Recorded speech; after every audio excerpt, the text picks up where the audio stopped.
transport and delivery, we do ourselves because it's a higher value crop. So to make use of couriers or contractors to do your transportation is a risky process. So we do all the transporting self up until where we can, like essential oils we take until Joburg to our Tambo, and then we have a freight forwarder that takes it from there. So doing essential oils, there's certain regulations that you need to do, especially taking it to Europe. It must be the drums that you package it in must not have a dent in. So there's certain cautions that you need to handle your package with. From here to Joburg, we transport it by vehicle and make sure that all the lids is sealed tightly, everything is strapped thoroughly down on the transporting unit, transporter.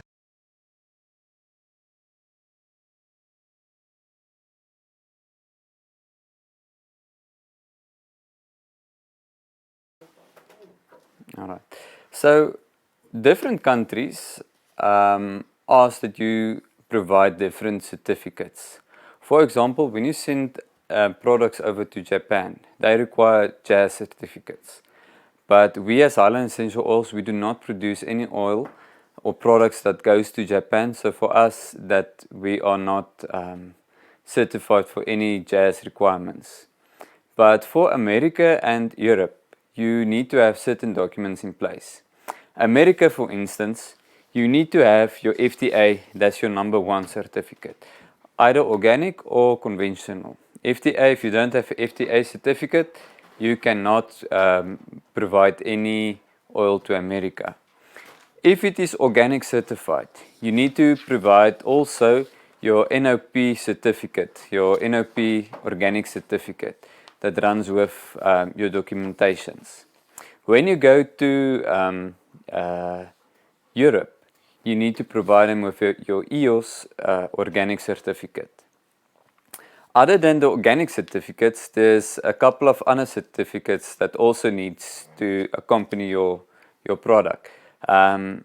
So your allergen declaration of each product must be attached with your documentations. Your technical data sheets must be attached. Your safety data sheets must be attached.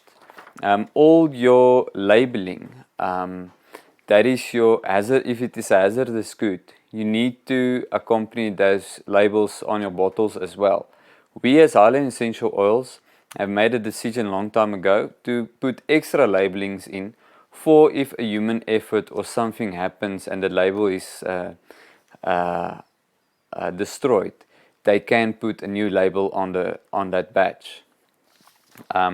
Also, that needs to be on it in your labeling. For America, you need to put in your FDA number on your labeling. You need to put in your invoice and your packaging list, and yeah, basically if you have a COA available for that specific product, it is advisable to put in your COA as well. But if you don't have, as we send to our clients the samples and they test the analysis, and then they can send us the COA depending on what time delay there is in South Africa and the rest of the world.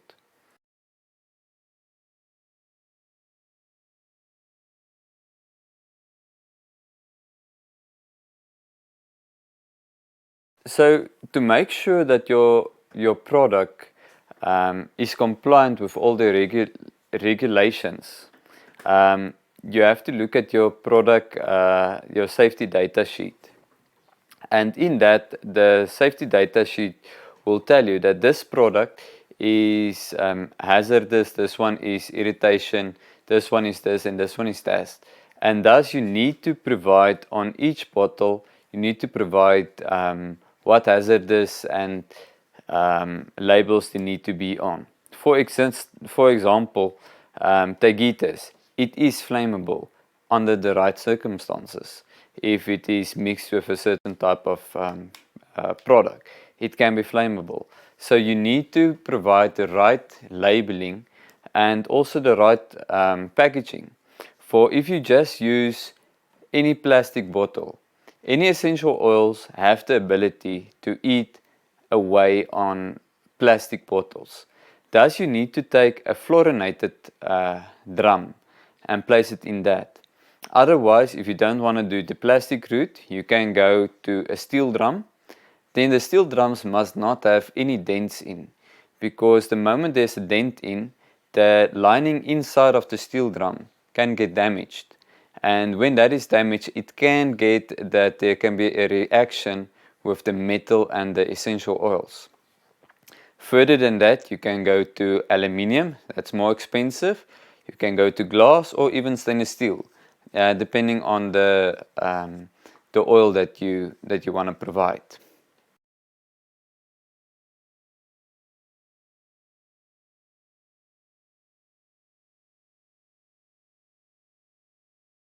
For us to make sure that there's a quality assurance in our product for the end client, there's a couple of steps that we as Highland Essential Oils take. For example, when we get a purchase order, we have a system in place where we go and we see, okay, is the product the right product that's on the purchase order that we are working with? Is the product clean and filtered and everything ready for packaging? Is the packaging material that we're using the correct package material? Is the kilos that we are throwing out in the package, is it the right kilo that we are that it corresponds with the package, the purchase order? And so we go on. Is when we go to the sealing and the closing of the container, is it properly sealed? Is the labelings correct? Is the address correct? So we have a checklist to identify each step that we as the producer and the exporter need to take in consideration. We have this piece of paper, it's a very simple piece of paper that we use to eliminate human error, to minimize the errors that a human being can make. Even when we combined all the papers that needs to go towards the forwarder, we have a checklist to say this is everything that we need to have for this country and for that country, and that just makes the job much easier. For if someone new comes into the business, they already know, okay, this is the requirements, this is the paperwork, and this is the documentations. So we always have a copy on hand, an example of how it should be and how it should look, how the labeling should look. Organic bodies wants a specific type of labeling on your bottles, on your product that you're exporting.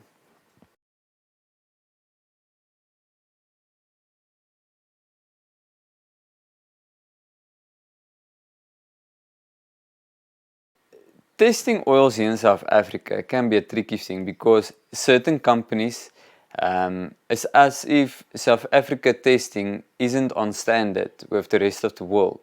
So all our samples we send away to the client. It does cost a little bit more, but in the end we know that we are sending them the right quality, and they know that what they are testing is what they are getting. So they test their own, we send them the sample, they do the COA testing, and they provide us with the COA. They say, listen, this is what is in your product.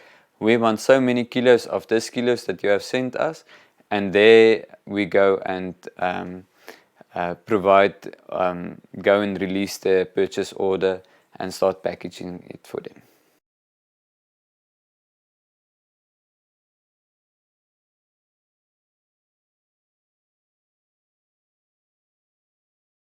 Certain companies definitely have a certain requirement on how do you handle their product.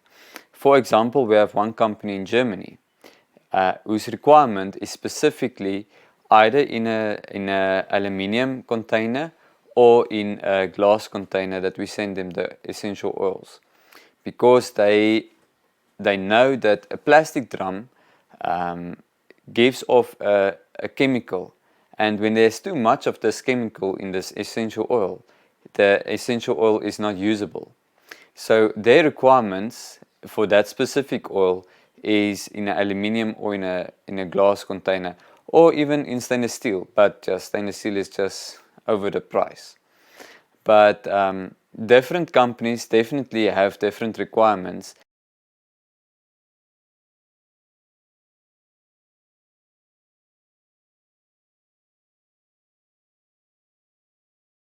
So one of the biggest thing being organic producer, even not just organic but conventional, you need to have a good record keeping system. I'm speaking of the organic now because all the main products that we produce is organic certified. So with organic certification, record keeping is one of the most important steps in your business. For you need to know what did you put in, when did you put it in, how did you put it in, what is the fertilizer that you used. When you go to harvesting, how much per hectare did you harvest? How much is the oil yield per hectare, per field, per farm that you use? And in that, your organic certificates, when you get audited, when you have a good record keeping system, the auditors just have a breeze going through your things because they know exactly what to expect, what to ask, what to get. So having a good record keeping system on everything, that is the most important thing in your business, because it's not just in your cropping, it's in your equipment. Having a good record keeping system in your equipment. When last did you do a service? When last did there was a breakdown? To see where is your downtime and where is your costs running to know where your cost is heading, and actually to see if your branch of the essential oils that you're producing is making a profit or not. Okay.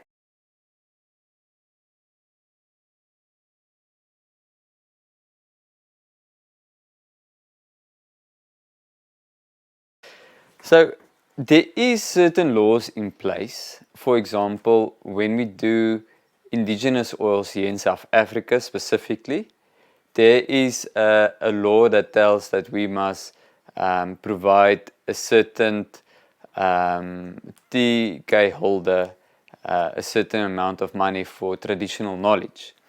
But for other species and other parts of the world, that is not the case. Only in South Africa they are trying to enforce the law of the TK holders. And there are, in the wide variety of communities in South Africa, this community claims they are the TK holders, that community claims they are the TK holders. So who they are, we don't know.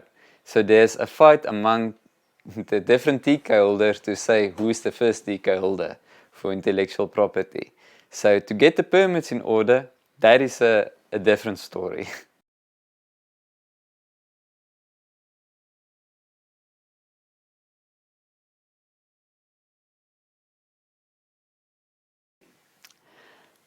The advantage of doing essential oils is, I think it's a growing market.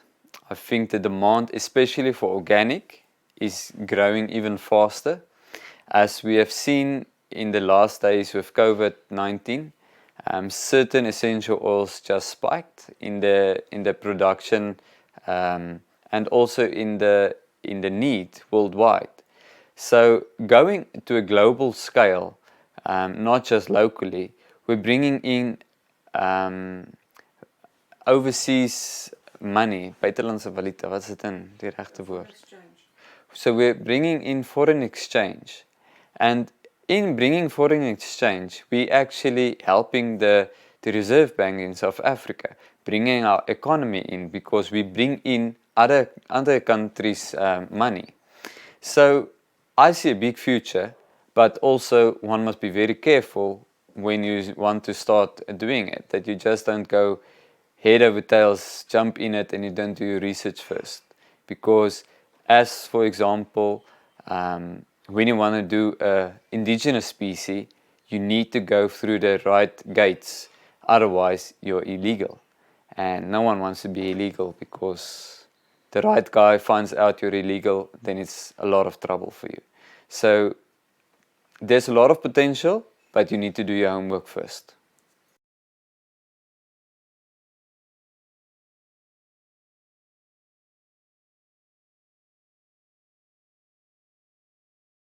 My advice for a new beginner will be, get your market first. If you have a market, start on a small scale, see how it feels, see how it reacts, because the equipment that you use is expensive. Everything is stainless steel, everything needs to be medical grade stainless steel, not just stainless steel. And your equipment is expensive. To do your homework first is the best thing that you can do, and then start small and go into it, not just go big, because you can easily burn your fingers. And doing organic, learn by people who already burn their fingers, not just try and reinvent the wheel. Go to people who can help you, go to people who is willing to put in the effort to show you tricks of the trade, so that so that you don't burn your fingers, because it's a lot of capital that you need to put out. So you need to grow into your product, get the feel, because each region, each land has its own difficulties, has its own things. Each plant has its own nutritional needs. So you can't just go to someone that helps you with your nutrition of your soil, because they don't know. Essential oils, there's so little research done in essential oil on plant nutrition that the people don't know. They take a thumbsuck, say, let's try this. So it's trial and error. So go to people who already done their homework, who already burned their fingers, and learn by them.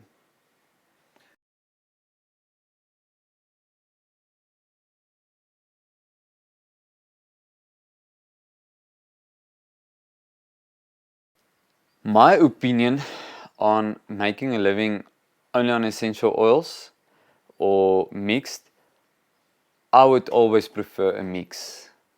Putting your eggs in a different baskets is always the best thing to have. Just to have one crop, I would think it's a foolish decision. We have seen that with the Gitas oil.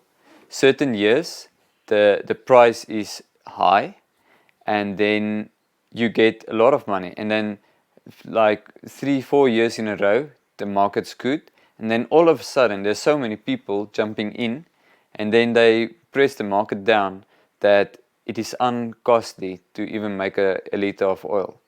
So to do a risk management, I think will be much better do more essential oils or a wide variety of produce.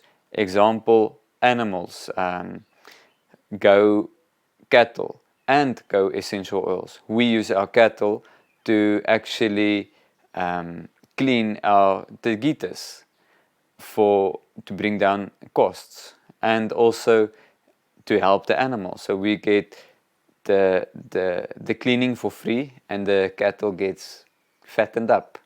So to risk management, go to a wide variety of crops, not just essential oils, but other produce as well.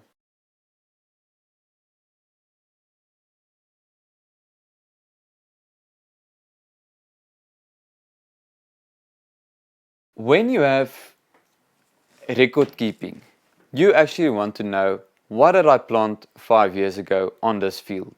What did I plant last year ago? Because just thinking by yourself, oh no, I will remember what is my my plant spacing here in that field. What was my nutrition that I gave? I guarantee you, A small pen, I think Einstein actually mentioned it. A small pencil is much more mightier than a sword. Was dit hy wat dit gesê het? Ja, ek onthou reg. So a small pencil is much mightier than a sword because you can actually write it down and you can remember it for life.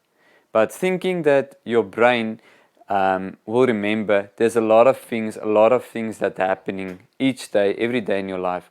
So having a good record keeping system helps you to do a good manufacturing product. For example, I have a record keeping for each of my tractors working on the farm. So each day we have a checklist. Is there any troubles with the tractor? Is the water damage? The water air, the air cooler, is there any damage or water leaks in it? Is the air filters clean? Is the oil pressures right? Is the tires of the tracker, is it the right pressure? And then once in a week, we give them grease. So we have a checklist for each tractor, each implement on the farm to ensure the workers that they need to take ownership of the things, because equipment is an expensive thing. And when you look after your equipment, they will look after you. So if you have a record keeping system to look after them, to help the people working with them, you will ensure yourself that the things that you are working with will last a long time. Going to the seeds that we are planting, we have a record system of all the seeds that we buy in and that we harvest ourselves, in order for us and also for the organic body that audits us. They want to know, what did we plant? Where did we get the seeds from? Is it organic certified?